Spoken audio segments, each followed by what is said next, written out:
Tecovas, for me, was my baby. It's tattooed on my body. Where? A couple places. I hope your mother got her name on a boot. She doesn't. Oh, after driving you there to is high there is no school? Madeline because it's so long and a lot of people don't know how to spell it. I have yet to see the Patagonia vest, cowboy boots combo. That said, do you see yourselves as work shoes? How do you see yourself expanding potentially into the Northeast? We're opening stores shortly in Boston, Philadelphia. You have boots that are made from not only cow leather, cowhide, but alligator, goat, ostrich, rattlesnake, among others. Has PETA ever come knocking on the door? They will. Hello, I'm Ruth Umoh, leadership editor and host of Fortune Executive Exchange. A recent fashion trend has swept the US, wearing cowboy boots to the altar. And ahead of that trend is Tecovas, a Western style apparel company based out of Austin, Texas. Founder Paul Hedrick and CEO David Lafitte join us in studio to talk about their rabid fan base, how they became the first digital direct-to-consumer cowboy boot brand, and their plans to expand further into the Northeast. But before we get started, don't forget to like, subscribe, and comment below to share your thoughts on this conversation.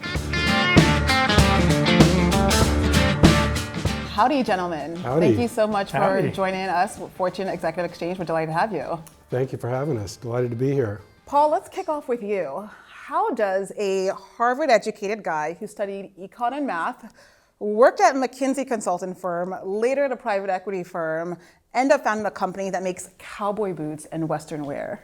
My friends and family asked me the same question.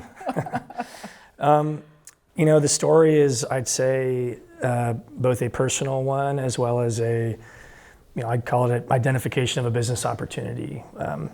The personal side was pretty simple. I kind of did everything I thought I was supposed to do. I got into a good school, I studied, I got what I thought were my dream jobs, and in many ways they were incredible jobs and met some amazing people. I realized I loved consumer product, which is why I worked at an investment firm that focused on that.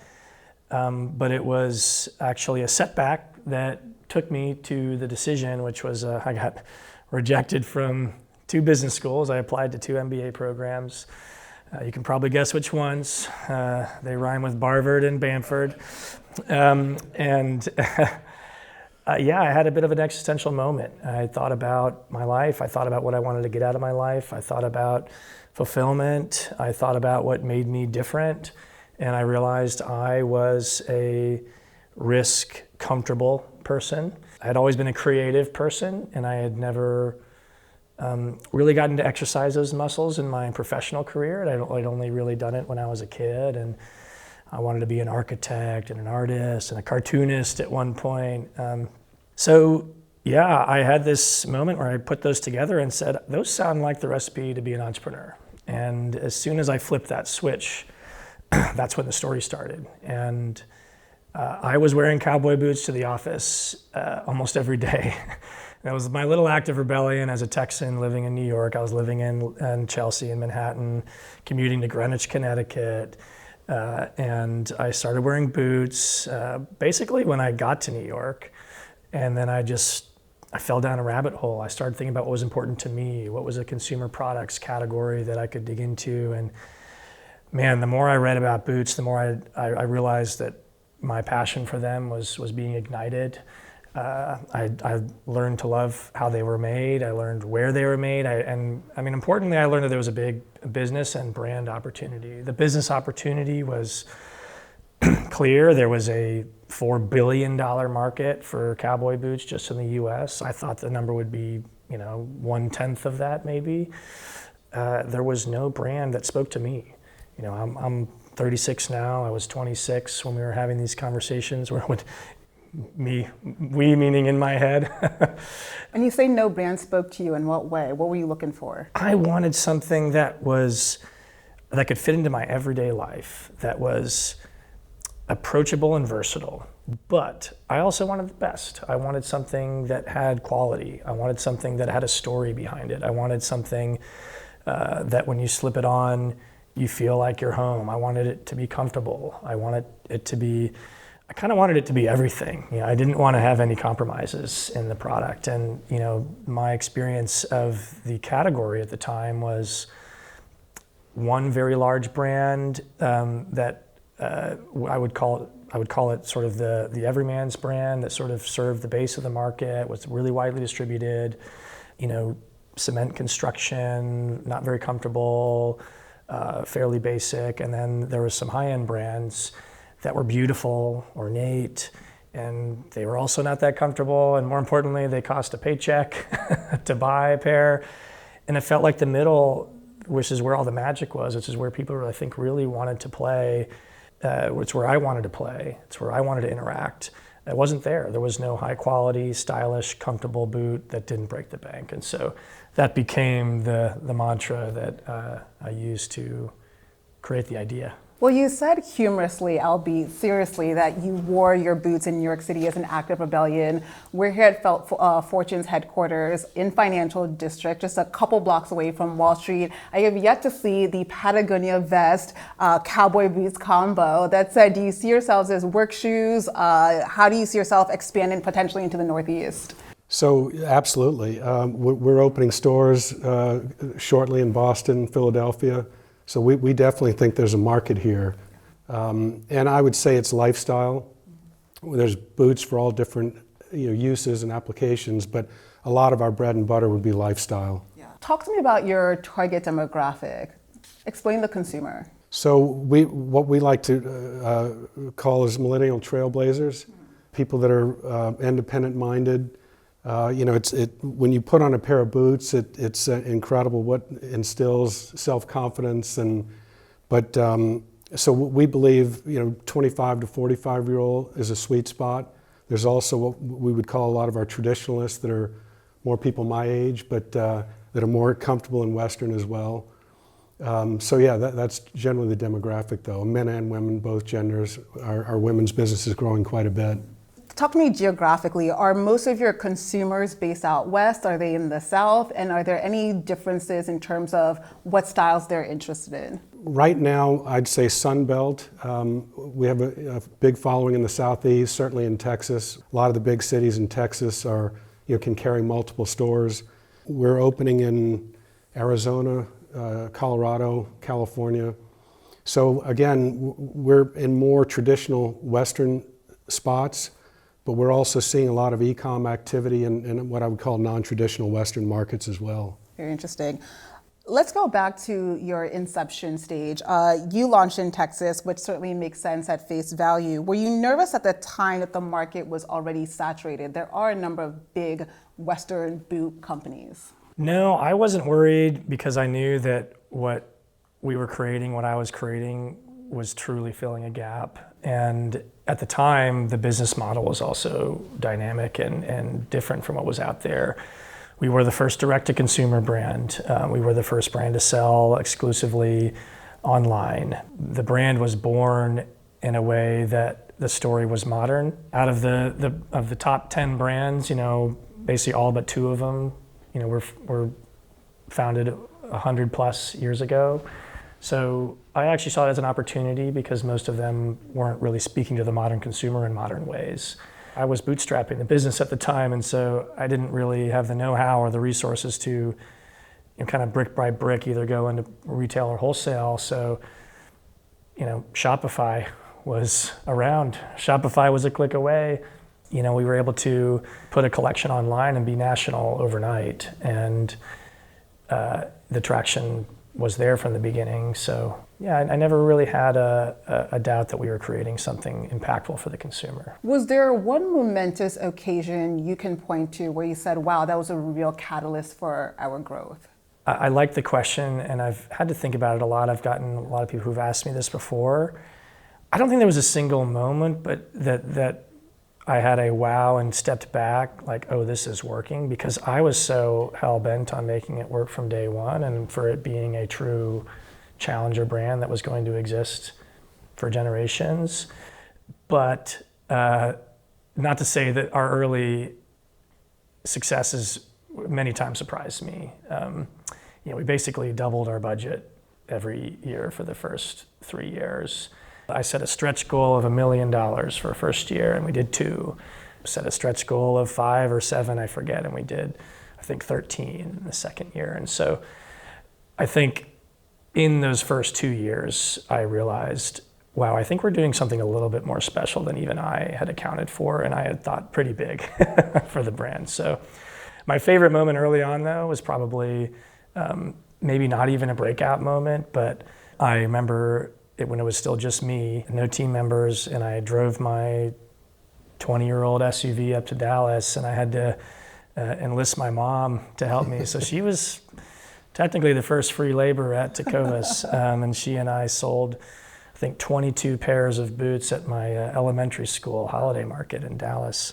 I had driven up from Austin, where I lived, and that was a moment where I felt, first of all, I think it was our best sales day of 2015, and I definitely felt great. I knew that I was doing, it was humbling, to be someone who had, in my view, I had achieved a lot of what I wanted to achieve, and I had to go step back into setting up a plastic table at my elementary school. So it was a great feeling sitting there and knowing that I was pursuing my passion. David, I want to turn to you. You joined Tecovas in 2022. You already had footwear experience, having worked as the operations chief at Deckers Brands, which owns the likes of Hokas and Uggs. Actually wore my Hokas to run this morning. Still, that's quite a pivot to a company that makes boots from ostrich leather. What attracted you to this role, and what do you bring in as a COO that is translatable as the CEO? I had met Paul back in 2018. We did a little bit of a management offsite together. At Deckers, we thought Tecovas was doing some interesting things as a digitally native company.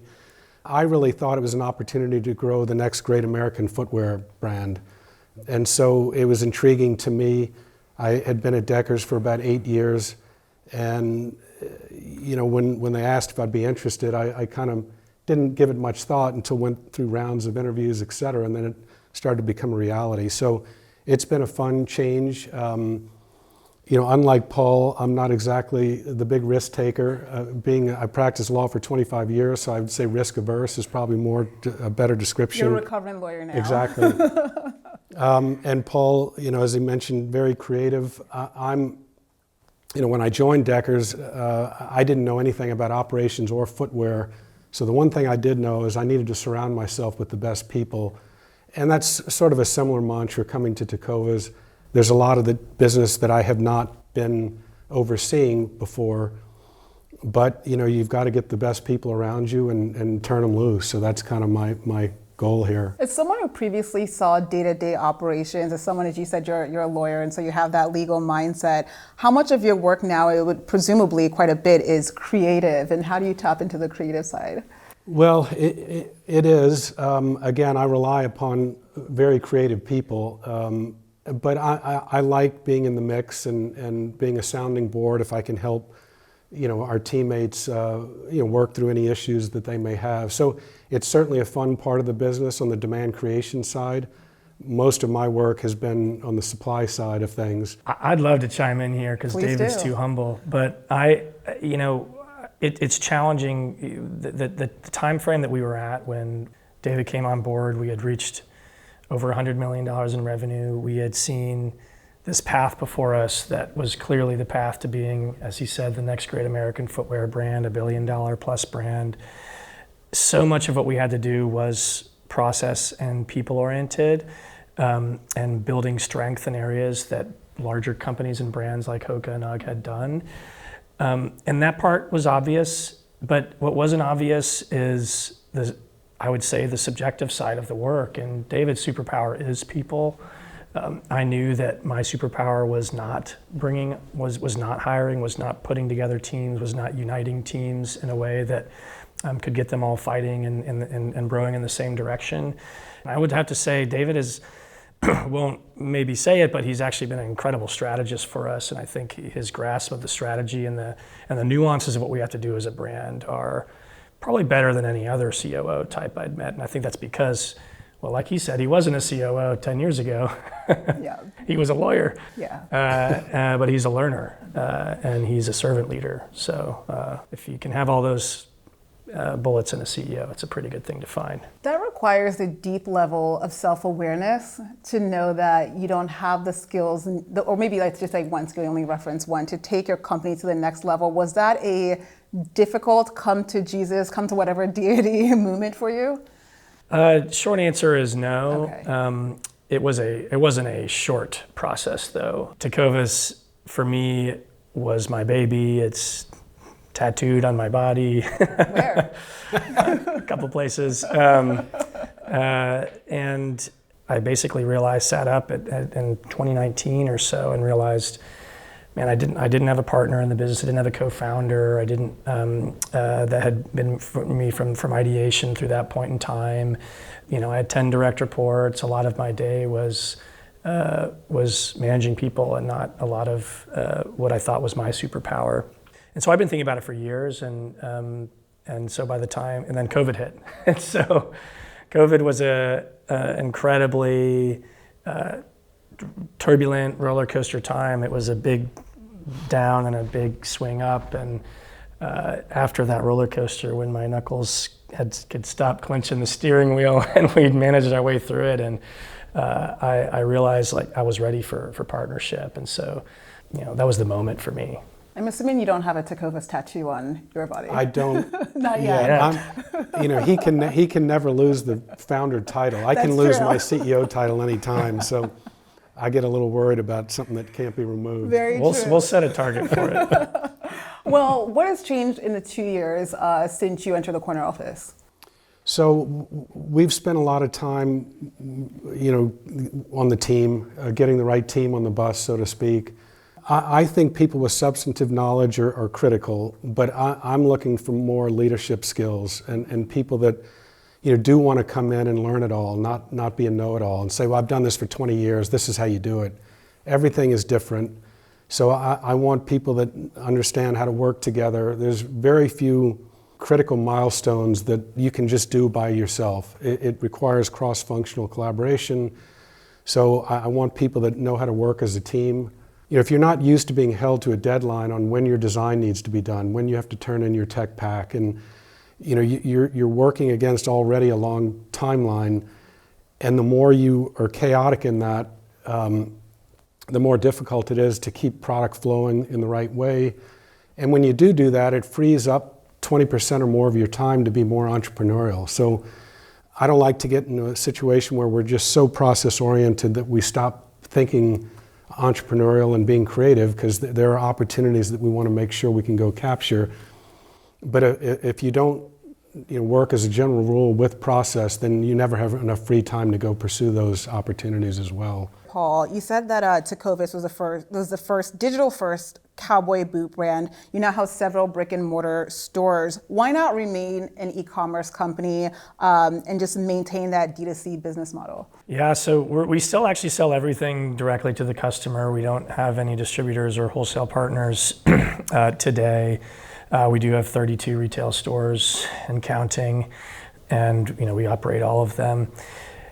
But that was probably the biggest change in the business, and probably the thing that I'm maybe most proud of after the initial creation of the brand, of the team, of being able to fulfill, was becoming a multi-channel brand. It was pretty clear early on, even by year 2, I'd say, that the experience of buying cowboy boots that we were selling, which were very high-end, beautiful, soft, luxurious, the feeling and the smell, they're very sensory. Being delivered in a box on your doorstep was a nice way to disrupt and to challenge the industry and to make it more universally available across the country. But it was definitely not the maximal experience of the brand. And I didn't really care about being the best value or some equation that the consumer cared about. I just wanted to be the best. I wanted the experience to be the best. I wanted the feeling to be the best. I wanted our net promoter score to be the best. And I knew that we were always going to be held back if we were only going to be delivered. So we started dreaming in year 2 about opening stores, and about 3.5 years in, we ended up at the end of year 3, we raised our first institutional capital, venture capital, to by and large to support the expansion of both team and channels. And so we ended up opening our first store in March 2019. And we ended up adopting a term in the last few years we call radical hospitality. And retail stores are really the cornerstone of that. It's where you can interact with someone like a human. We serve free drinks in all of our stores. We don't, we compliment our customers in our stores. It's a very positive, energizing environment. And that was really the embodiment of the brand. So even if it didn't work economically, I think I was pretty determined to do it either way. Luckily, it's worked well economically as in addition to spiritually, and it's been fun to expand. You now have some 32 stores. Is your focus moving forward on expanding more of those brick and mortar stores, expanding more on the digital side, or what kind of amalgamation are we thinking there? Yeah, we think there's a lot of white space in retail. We're at 32, we'll add 10 more this year, including areas, as I mentioned earlier, Northeast and more stores in California. We think the white space is probably up to 200 stores. We believe the secret sauce is the out-of-the-box comfort. So it reminds me of Hoka quite a bit in the early days when we were going after run specialty stores. You really wanted that sit and fit environment. Hoka wasn't the best looking shoe at the time. They weren't going to fly off the shelf unless someone was telling you about them. But similarly, I think boots are a dead fit. You can't adjust it with shoelaces. And so the fit is important. But also just when you put them on and walk around, you can tell the difference in this out-of-the-box feel. So I think the retail environment is very compelling. Omnichannel is what's important. Yeah. This is what we're all aligned on. It's the buzzword of the day, but it's also the buzzword because it's real. The marketplace is big, the universe is big, but what's working today is retail and digital, and we've got a lot of room to run on that. Speaking of digital, you're obviously based in Austin, Texas, which has become a huge tech hub in recent years. Have you seen that impact on your business, whether it's from the hiring and human capital side or on the consumer end? Yeah, I would say Austin has been a really interesting place to have founded. I actually had never even been there when I decided to move there. Oh, okay. I grew up in Dallas, born in Houston, so I needed to hit the third big Texas city. Just need to live in San Antonio at some point, and we'll hit them all. But I thought I was late to the game, by the way, in 2014 moving to Austin, and boy, was I wrong. The city has exploded. And yeah, part of what attracted me to it was the fact that it was entrepreneurial, it was digital savvy, it had been known for marketing, a lot of marketing software. Obviously Dell was the big player there. I would say it's actually been more challenging, not necessarily a boon on the business building side, at least in my term as CEO.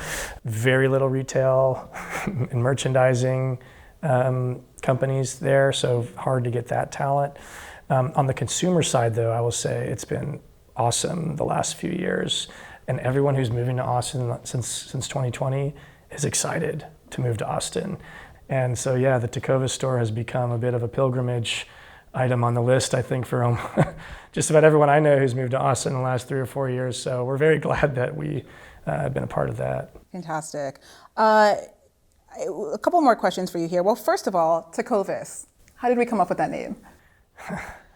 Well, I'll give it the answer first. Is that Tecovas is the name of a rock formation, actually, in the Palo Duro Canyon, which I imagine most of your viewers haven't heard of it or been there, but it is a beautiful canyon. It's actually the second largest canyon in the U.S., I think, after the Grand Canyon. It looks very similar to the Grand Canyon. I went to the Grand Canyon a few weeks ago, and I was like, it kind of looks like the Palo Duro. It's a little bigger. But the origin of the why was I wanted us to have a name that was unique. I wanted it to be able to own have that name be indicative of a mindset, but also have an authentic origin. I wanted it to be from Texas. And so we did a lot of digging. I even hired a guy who was studying, I think, linguistics in grad school at Texas, at the University of Texas at the time. And he helped me come up with a longer and longer list. It's hard to come up with a name for a business that isn't already taken, And Tecovas popped up, and honestly, I thought it was weird. Like it for a while, I didn't like it at first. I didn't like it. I convinced myself. It started with TE, ended with AS. I'm like, well, so does Texas. it sounds singular, sounds plural, sounds feminine, sounds masculine, sounds kind of Spanish, and we were making our boots in Mexico, sounds kind of, it just feels right. And we'll have to teach people how to pronounce it, but I think that's actually good. And for a while, I wanted a name that was easy and that everyone would know what it meant and could pronounce it. But now I'm actually quite glad that we picked something so unique, because now we can fully own it. At what point will you start thinking international expansion? I'm sure it's something you're thinking about in the future, but when will you really zero in on that effort? Getting started pretty soon. Yeah. We think there's great opportunity internationally. We'll look to see kind of, likely to do it in an asset-light fashion, and at least initially working with partners overseas. But no, I'm ready to get going on that pretty soon for sure. What, on the business end, what is the long-term end goal? Is it to sell to a parent company? Is it to IPO? Are you thinking that far down the line? I mean, you must be. Yeah, we certainly are. As I said, I think the main goal is to just build a sustainable long-term business. We are assuming that we will go public at some point. Who knows? But I think we are planning and building a company that can be, self-sustaining. We're not building certain functions thinking we can bolt it on to some strategic acquisition or a PE firm, for example. So let's talk about this next generation of Western. Have you seen an influx of shoppers that is tied to big cultural movements? For instance, Beyoncé dropping her Cowboy Carter album in April. Any of those trends? Yes, for sure. Okay. I think if you look at a few things, country music, I think streaming was up 23% last year. When we see country music concerts, whether it's Luke Combs, Morgan Wallen, Post Malone, whoever, going into these different cities, our stores just see the benefit immediately. Even in non-traditional, again, markets, a lot of people are migrating south. And I think the Wall Street Journal just said 13 out of the 15 fast-growing cities are in the south, 8 of which are in Texas. So we think it's important to go to non-traditional Western markets, but the fact is a lot of people are coming to us as well. The top 3 cars I think out there are pickup trucks. Yeah. So there's a lot of different data points showing this trend continuing. Absolutely. I do think it'll continue. I'm thinking about Fortune personally. A number of Fortune 500 companies are now based in Texas. I think most of them actually. Yeah. It's always a tie between Texas and California. So we're definitely seeing that shift downward. We're doing a lot of corporate events. Exactly. So we'll turn them on to Boots as soon as they get there. And then we'll see that Patagonia by Cowboy Boots collaboration. Cowboy Boots have obviously been in the U.S. since around the 1800s. How are you looking to innovate those boots? How do you modernize them? Well, it's a great question. Yeah. It's actually something that's always been one of the hardest questions to answer is, hey, we care, we love the tradition. We love the story. We love the authenticity, but how do we make it modern? 10 years ago, 9 years ago, the answer was to make them approachable, to make them versatile in style, meaning, I hate to use this term because it's not necessarily how I would define the business, but kind of quiet luxury. But most importantly, I think the big unlock for us 9 years ago was the comfort and the feel. We wanted out of the box, put it on, feel like you've had it for a decade. And it was pretty simple to do that. It was some underfoot comfort, and it was that some of the traditional brands weren't doing, and it was using leather tannages that were comfortable from day one. Looking forward, we think there's a world of opportunity. It's actually another great reason that we've started to hire people with experience outside of traditional Western, and underfoot comfort, technology, performance. Those are all things that you wouldn't necessarily associate really high-end boots with, but we're working on all those. Is there a run-in cowboy boot in the future? I like the idea. Lots of cushioning. It's not in the pipeline plans that I've seen. In January of 2022, you announced a $56 million Series C, actually closed it in the previous December. Can you talk to us about your growth? What financial metrics can you share? Yeah. So we were over $200 million in net sales last year. And our goal is we think a CAGR of over 20% is doable for the next several years. In a profitable way. So we believe both growth and profitability will be critical. we want to be around for generations, and that's certainly how we're going to build this business. We're not going to take shortcuts. So we're being very careful with cash flow so that we don't have to go raise another round before we really want to. That's more growth capital than needing it. We need to make sure our inventory turns stay up pretty high, and that we're watching our cash carefully. One trend I want to highlight, the New York Times reported on this, a surge in wedding cowboy boots, people wearing them to the altar. How are you responding to that trend? We're loving it. We, in addition to our retail experience, we offer a lot of, in addition to refreshments that Paul just mentioned, branding of boots, painting boots. So we have wedding parties coming in and wanting to put the date of the wedding and all their initials on it. But it is a big trend and something that we're definitely want to capitalize on. Yeah, we want our stores to be places where we're not saying no to the customer. We want to be able to, we're like, hey, what are people asking for? What are people not asking for that if we did offer it to them, they would say yes in all caps. We realized people cared about personalization, so we do branding in all the stores now. You can brand your hats, you can brand your boots, you can brand your wallets, you can, we're now even accommodating boot stretching and minor things that you'd expect a footwear company to be able to do who's making really high quality product. On the wedding side, we actually put it into what we call our C2C process, the concept to consumer process, which before David joined, our product process was whatever was in my head and then work on everything at the same time and release it when it was ready. But so that did not allow for capturing moments and occasions.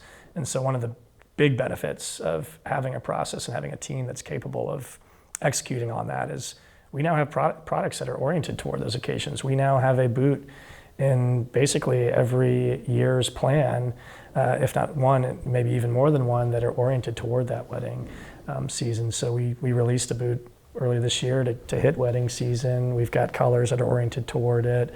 And just by having that extra moment where someone can say yes, where you weren't providing them something before, it's totally organic new business. You have boots that are made from not only cow leather, cowhide, but alligator, goat, ostrich, rattlesnake, among others. Has PETA ever come knocking on the door? They will, I'm sure. Yeah. I believe that we're one of the more sustainable brands out there. We are not creating a product that's going to be in a landfill anytime soon. These products will last 10, 20, 30 years.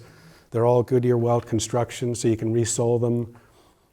Doesn't answer your PETA question, but in general, on sustainability, we'll start working on a second-hand program where we can take product back and restore them and then put those back out in the market.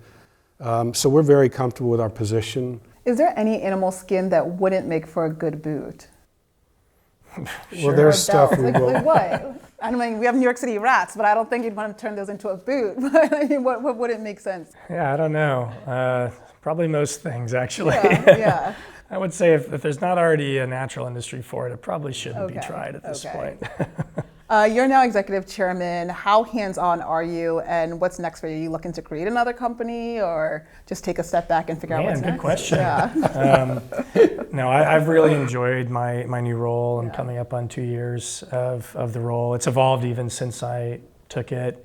A lot of people when they make the transition that I did, when they hire someone like David, they'll either do an interim change or hire him as a president and then steps into CEO or co-CEOs. I really wanted to, day one, say, no, I hired you to be CEO, you're CEO. How can I support you? And so my main role is to support David and the team and our vision. But no, to answer your question, I stay engaged on what I think my superpowers are. It's the product, the brand, the experience, the marketplace, what is the consumer looking and seeing and feeling and experiencing. Those are all things that I care the most about. I know that there's amazing people we can hire who can figure out how to run the business side. As far as the future, I don't know. I'm 36. I probably have a few more games left in me, but we'll see. Let's end with some rapid fire questions, and I'd love for each of you to answer. I noticed that all the boots have people's names. There's the Annie, the Warren. I did not see the Paul or the David. Why is that? Well, you have to be one of Paul's dogs to be able to get on the billboard there. Yeah, I would say the first 5 years, the names all came from dogs, friends, you know. I hope your mother got her name on a boot. She doesn't. Oh, after unfortunately. driving you to high There is no school? Madeline because it's so long and a lot of people don't know how to spell it. We stuck with 2-syllable and 1-syllable names. We were using 1-syllable names for our ropers and our zips. We were using 2 syllables. So the team has taken over naming, I think, 3 or 4 years ago. Well, if you were a boot, what would your boot be? Oh man, the Paul.